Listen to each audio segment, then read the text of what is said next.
कल्याणकारी योजनाओं तक सभी व्यक्ति की पहुंच सुनिश्चित हो सके, यह कार्य केंद्र और राज्य दोनों सरकारों का है। ऐसे में अभी हाल ही में बिहार की जातिगत जनगणना को लेकर पटना हाईकोर्ट ने एक आदेश जारी किया है, एक फैसला लिया है। वह जुड़ा है बिहार में जातिगत आधारित जनगणना से। दृष्टि आईएएस के इन फोकस प्रोग्राम में एक बार फिर से आपका स्वागत है। मैं हूं गीतांजलि शुक्ला और आज हम चर्चा करने वाले हैं पटना हाईकोर्ट के इसी फैसले पर और उन सभी याचिकाओं पर जो पटना हाईकोर्ट में दायर की गई थी बिहार सरकार के खिलाफ, जो कि उन्होंने जातिगत आधारित जनगणना शुरू की थी, उसके खिलाफ कुछ याचिकाएं पटना हाईकोर्ट में दायर की गई थी। आइए देखते हैं कि उन याचिकाओं में किन आधारों पर इसे खारिज करने की बात कही गई थी और पटना हाईकोर्ट ने या सरकार ने अपने हलफनामे में किन तर्कों के आधार पर यह कहा कि जातिगत आधारित जनगणना सही है या वैध है। आज के सेशन की शुरुआत करने से पहले आपके लिए एक और महत्वपूर्ण सूचना है। सूचना यह है कि वर्ष 2024 की परीक्षा को ध्यान में रखते हुए दृष्टि आईएएस ने ऑनलाइन ही दृष्टि लर्निंग ऐप पर सीसेट और सामान्य अध्ययन के कोर्स को लॉन्च किया है, जिसके लिए यदि आप चाहते हैं कि आपकी तैयारी और बेहतर हो 2024 की, तो आप दिए हुए नंबर पर संपर्क कर सकते हैं। नंबर है 9311406441। इसके अलावा आपके लिए एक और महत्वपूर्ण सूचना यह है कि यदि आप दृष्टि आईएएस के in focus, in depth, in news किसी भी सीरीज से संबंधित जो पीडीएफ उसे चाहते हैं, तो आप हमारे इन फोकस, इन न्यूज और इन डेप्थ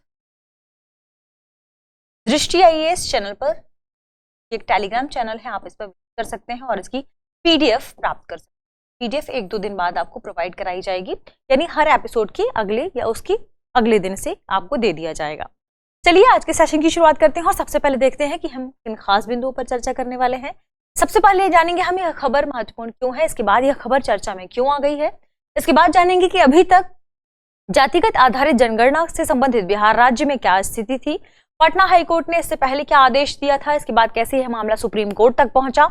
इसके बाद जानेंगे कि जो याचिकाएं दायर की गई थी या बिहार राज्य की जो जातिगत आधारित जनगणना है उसे किन आधारों पर चुनौती दी गई थी, इनमें से कौन से तर्क गोपनीयता से संबंधित हैं, कौन से तर्क विशिष्ट योग्यता से संबंधित है, इसमें बिहार सरकार ने अपने हलफनामे में क्या कहा और पटना हाईकोर्ट ने अपने फैसले में क्या बातें कही हैं। इसके बाद अंत में हम जानेंगे कि सोशियो इकोनॉमिक कास्ट सेंसस और जनगणना या सेंसस में क्या अंतर है। अंत में एक प्रश्न होगा जिसका जवाब आपको कमेंट सेक्शन में देना है। आपको यह भी जवाब देना है कमेंट सेक्शन में, यह पूरा विषय सामान्य अध्ययन या जीएस प्रश्न पत्र के किस खंड से संबंधित है। चलिए आगे बढ़ते हैं और सबसे पहले देखते हैं खबर द इंडियन एक्सप्रेस में प्रकाशित की गई थी। खबर थी Patna high court upholds Bihar caste based survey why it was challenged what the court said. यदि बात करें कि यह खबर सुर्खियों में क्यों आ गई है, इसके चर्चा में बने रहने के पीछे क्या कारण है, तो दरअसल अभी हाल ही में पटना हाईकोर्ट ने बिहार सरकार द्वारा दिए जा रहे जाति आधारित सर्वेक्षण के खिलाफ जो याचिकाएं दायर की गई थी उन्हें खारिज करने की बात कही है, इन पर सुनवाई की है और कहा है कि कहीं ना कहीं जो सरकार के द्वारा जातिगत आधारित जनगणना चल रही है वह वैध है। इसमें पटना उच्च न्यायालय ने इसे पूरी तरह से वैध करार दिया है और इन्होंने कहा है कि सर्वेक्षण को चुनौती देने वाली सभी याचिकाओं को अब खारिज कर दिया जाएगा। इससे पहले मई में ही पटना हाईकोर्ट ने जाति सर्वेक्षण पर इस आधार पर रोक लगा दी थी कि राज्य जाति सर्वेक्षण करने में सक्षम नहीं है। इस आधार पर मई में पटना हाईकोर्ट ने जो बिहार सरकार के जनवरी से चल रहे जाति आधारित सर्वेक्षण है इस पर रोक लगा दी थी। फिर बिहार सरकार ने कहा कि अब वे सुप्रीम कोर्ट का रुख करेंगे, लेकिन पटना हाईकोर्ट ने चूंकि अभी पूरी तरीके से फैसला नहीं दिया था, उसने कहा था अंतरिम फैसला आने तक अभी तक रोक लगा दी गई है।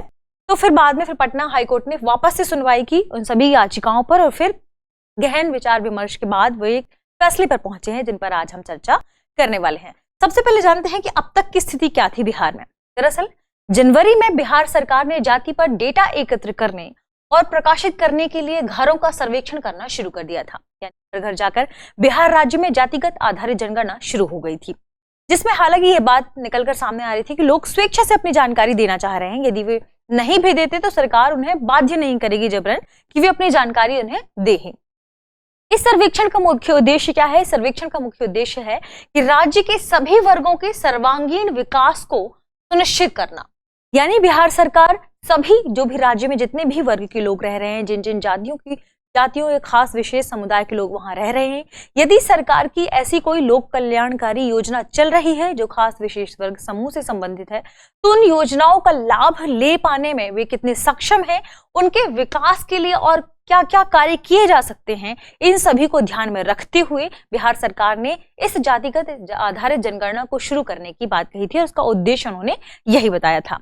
सर्वेक्षण का दूसरा चरण मई के अंत तक समाप्त होना था, लेकिन उससे पहले ही 4 मई को पटना उच्च न्यायालय द्वारा इस पर रोक लगा दी गई। इसके बाद सर्वेक्षण को बंद कर दिया गया, सर्वेक्षण को रोक दिया गया था, जिसमें पटना हाईकोर्ट ने कहा था कि यह डेटा अखंडता और सुरक्षा का मामला है। ऐसे में कई याचिकाओं में सवाल उठाया गया है, तो पहले पटना हाईकोर्ट इसकी जांच कर ले, तब तक के लिए इस सर्वेक्षण को रोक दिया गया था। पटना हाईकोर्ट ने यह भी कहा था कि प्रथम दृष्टया राज्य के पास जाति आधारित सर्वेक्षण करने की शक्ति नहीं है, इसलिए अभी कुछ समय के लिए, जब तक पटना हाईकोर्ट पूरी तरीके से इसे देख नहीं लेती, तय नहीं कर लेती, सभी याचिकाओं पर ठीक तरीके से विचार विमर्श नहीं कर लेती, तब तक इस सर्वेक्षण को रोक देना चाहिए। तो बिहार सरकार में सर्वेक्षण को रोक लगा दी गई थी।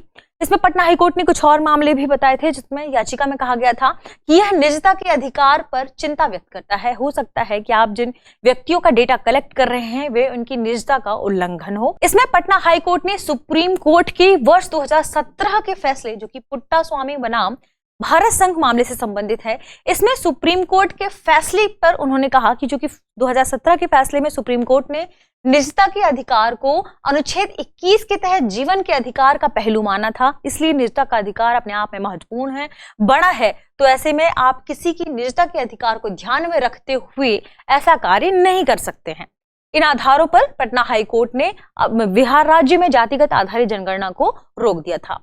पीठ ने राज्य को जाति आधारित सर्वेक्षण पर तुरंत रोक लगाने का निर्देश दिया था और कहा था कि सुनिश्चित करें कि अभी तक आपने जो भी डेटा एकत्रित किया है या अपने पास संग्रहित किया है, यह डेटा सुरक्षित होगा और अंतिम आदेश पारित होने तक किसी के साथ साझा नहीं किया जाएगा, जब तक कि पटना हाईकोर्ट अपना अंतरिम आदेश या अंतिम आदेश नहीं सुना देता है। बिहार सरकार ने उसके बाद सुप्रीम कोर्ट का रुख किया था और सुप्रीम कोर्ट में उन्होंने इसके पटना हाईकोर्ट के खिलाफ मतलब अपनी याचिका दायर की थी और कहा था कि पटना हाईकोर्ट के इस आदेश पर रोक लगा दी सुप्रीम कोर्ट, जिसमें 18 मई को शीर्ष अदालत ने आदेश पर रोक लगाने से इनकार कर दिया और कहा चूंकि अभी पटना हाईकोर्ट ने अंतिम फैसला नहीं दिया है, वे अभी इस पर सुनवाई करेंगे, तो जब हाईकोर्ट अपनी सुनवाई कर लेगा तभी फिर वो कोई बात कह सकते हैं। यदि हाईकोर्ट इस मामले पर सुनवाई नहीं करता है तो उसके बाद फिर सुप्रीम कोर्ट सुनवाई करेगा। अभी हाल के फैसले में क्या हुआ है, पटना हाईकोर्ट ने जाति सर्वेक्षण को मंजूरी दे दी है, जिसमें हाईकोर्ट ने अपने फैसले में कहा कि राज्य अपनी कार्यवाही को पूरी कर सकता है, यानी जातिगत आधारित जनगणना को राज्य पूरी कर सकता है। राज्य अपनी कार्यवाही को पूरी करे, वह पूरी तरीके से वैध है, उचित सक्षमता के साथ यह शुरू की गई है, यानी इनके पास एक निश्चित तंत्र है जो कार्य कर रहा है। इसमें इसके अलावा उन्होंने कहा विवरण प्रकट करने के लिए कोई दबाव नहीं डाला गया है, यानी किसी व्यक्ति से जो आप डेटा ले रहे हैं इसमें सरकार का कोई दबाव नहीं, व्यक्ति अपनी स्वेच्छा से स्वैच्छिक स्वीकृति से अपने डेटा प्रोवाइड करा रहा है। इससे व्यक्ति की निजता के अधिकारों का उल्लंघन नहीं किया गया है। इसके अलावा यह भी कहा जा रहा है चूंकि सरकार ये किस उद्देश्य से, एक अच्छे उद्देश्य से कर रही है, यानी जाति आधारित असमानताओं को दूर करने और सामाजिक समावेशिता को बढ़ावा देने के लिए ही इसी के उद्देश्य से यह जातिगत आधारित जनगणना की जा रही है, यानी यह अपने आप में एक बेहतर उद्देश्य है। इसलिए इन सभी मामलों को ध्यान में रखते हुए पटना हाईकोर्ट ने कहा कि सरकार अपने कार्य को लेकर आगे बढ़ सकती है, क्योंकि यह एक वैध कार्रवाई है। ये तो हमने देखा कि अब तक की स्थिति क्या थी। आइए जानते हैं कि आखिर किन आधारों पर चुनौती दी गई थी बिहार राज्य की जातिगत आधारित जनगणना को। इसमें दो महत्वपूर्ण आधार बताए जाते हैं। पहला है नागरिक की निजता के मौलिक अधिकार का उल्लंघन कर रहा है ये पूरा मामला, और दूसरा राज्य के पास इस तरह का सर्वेक्षण करने की कोई शक्ति नहीं है। इन दो आधारों पर रोक लगाने की बात कही गई थी याचिकाकर्ता के द्वारा या जिन्होंने याचिकाएं दायर की थी, जिसमें यह भी कहा जा रहा था कि लोगों के धर्म, जाति और मासिक आय से संबंधित प्रश्नों के कारण उनकी निजता के अधिकार का उल्लंघन हो रहा है। जिसमें पटना हाई कोर्ट ने बिहार सरकार से हलफनामे में जो भी चीजें मांगी थी उन्हें ठीक तरीके से पढ़ा, गौर फरमाया, और इस पर पटना हाई कोर्ट ने कहा कि अंतरिम आदेश में बिहार सरकार ने अपने जो भी जवाब दिए हैं उन आधार पर हम उन जवाबों को स्वीकार करते हैं और सर्वेक्षण में एक फुल प्रूफ तंत्र है जो कार्य कर रहा है, जिसमें किसी भी प्रकार के डेटा को लीक करने की संभावना नहीं बताई गई है। यानी इससे किसी भी प्रकार के डेटा की लीक की बात नहीं है, ना ही ये डेटा लीक होगा, ना ही किसी व्यक्ति की निजता पर यहाँ प्रहार होगा। यानी ये पूरी तरीके से यह फुल प्रूफ एक तंत्र के रूप में कार्य कर रहे हैं। इसमें किसी भी तरीके का व्यक्ति की जो निजता है उसका उल्लंघन नहीं किया जाएगा। इसके अलावा यह भी कहा जा रहा है कि ये जानकारी व्यक्ति स्वैच्छिक तरीके से दे रहे हैं। इसका उद्देश्य पहचान किए गए पिछड़े वर्गों के विकास की योजनाओं को लाना है, ना कि उनकी एकत्रित या उनकी डेटा को एकत्रित करना या उसका दुरुपयोग करना। इसमें विभिन्न समुदायों, वर्गों, समूहों के आर्थिक, शैक्षिक और अन्य सामाजिक पहलू जिसके उत्थान के लिए राज्य द्वारा आगे की कार्यवाही की आवश्यकता है, इसलिए इस कार्यवाही को किया जा रहा है। ऐसे में जातिगत आधारित जनगणना किसी भी तरीके से व्यक्ति की निजता के मौलिक अधिकार का उल्लंघन नहीं है। दूसरा तर्क जो दिया जा रहा है उसमें कहा गया है कि राज्य के पास इस तरीके की किसी भी प्रकार की शक्ति नहीं है। यानी याचिकाकर्ताओं ने दावा किया है कि केंद्र सरकार ही जनगणना करा सकती है। इसके अलावा हम सभी जानते हैं कि केंद्र और राज्यों की विधायी और विस्तार से संबंधित जो कार्यकारी शक्तियां हैं, चाहे वे केंद्र की शक्तियां हैं, राज्य की शक्तियां हैं, इन दोनों की शक्तियों के बारे में भारतीय संविधान की 7वीं अनुसूची में विस्तार से चर्चा की गई है। क्यों? क्योंकि 7वीं अनुसूची में 3 सूचियों को शामिल किया गया है, जिसमें एक है राज्य सूची, एक है संघ सूची और एक है समवर्ती सूची। संघ सूची मतलब इसमें वे विषय शामिल किए गए हैं जिनमें केंद्र कानून बना सकती है। राज्य सूची के विषय यानी इसमें राज्य कानून बना सकती है सामान्यतः, और समवर्ती सूची के विषय जिनमें दोनों कानून बना सकते हैं, ऐसे विषय शामिल हैं इसमें। लेकिन मुख्यतः बात यह है कि किसी कानून पर सबसे ज्यादा जो तरजीह दी जाएगी वह केंद्र को या संसद को दी जाएगी, इस बात को ध्यान रखिएगा। इसमें याचिकाकर्ता ने कहा कि संघ सूची की प्रविष्टि 69 या 69 में जनगणना आयोजित करने की केंद्र की विशेष शक्ति है, और इसमें विशेष शक्ति केंद्र के पास शामिल है।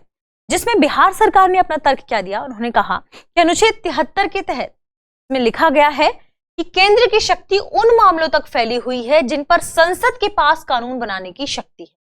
इसके अलावा इन्होंने कुछ और भी तर्क दिए, जिसमें बिहार सरकार ने कहा कि समवर्ती सूची की प्रविष्टि 45 की यदि हम बात करें तो इनमें ऐसे विषय शामिल हैं जिन पर केंद्र और राज्य दोनों कानून बना सकता है। समवर्ती सूची के बारे में हमने चर्चा भी की कि यह ऐसी सूची है जिसमें केंद्र और राज्य दोनों कानून बना सकते हैं। लेकिन समवर्ती सूची की प्रविष्टि 45 क्या कहती है, इसमें कहा गया है कि सूची 2 और सूची 3 में विनिर्दिष्ट विषयों में से किसी विषय के प्रयोजन के लिए जांच और आंकड़े, यानी आपको राज्य या केंद्र से संबंधित कोई भी यदि प्रयोजन है तो जांच और आंकड़े यदि करने हैं, आंकड़े प्राप्त करने हैं, तो यहाँ समवर्ती सूची के तहत दोनों केंद्र और राज्य दोनों आंकड़े प्राप्त कर सकते हैं। इसके अलावा संघ सूची की प्रविष्टि 94 भी आंकड़े सर्वेक्षण से संबंधित है। इसलिए बिहार सरकार ने कहा कि जो प्रविष्टि 45 है समवर्ती सूची की, और जो संघ सूची की प्रविष्टि 54 है जिसमें आंकड़े के बारे में चर्चा की गई है, जांच के बारे में चर्चा की गई है, इसमें भी आंकड़ों के बारे में चर्चा की गई है, तो ये दोनों ही एक समान मानी जाए। यानी जब आंकड़े सुनिश्चित करने की बात आ रही है, पूछताछ सर्वेक्षण की बात आ रही है, तो केंद्र और राज्य दोनों इस पर कार्य कर सकते हैं समवर्ती सूची के हिसाब से। ठीक है, समवर्ती सूची की प्रविष्टि 45, संघ सूची की प्रविष्टि 94 के समान मानकर बिहार सरकार आगे बढ़ रही है।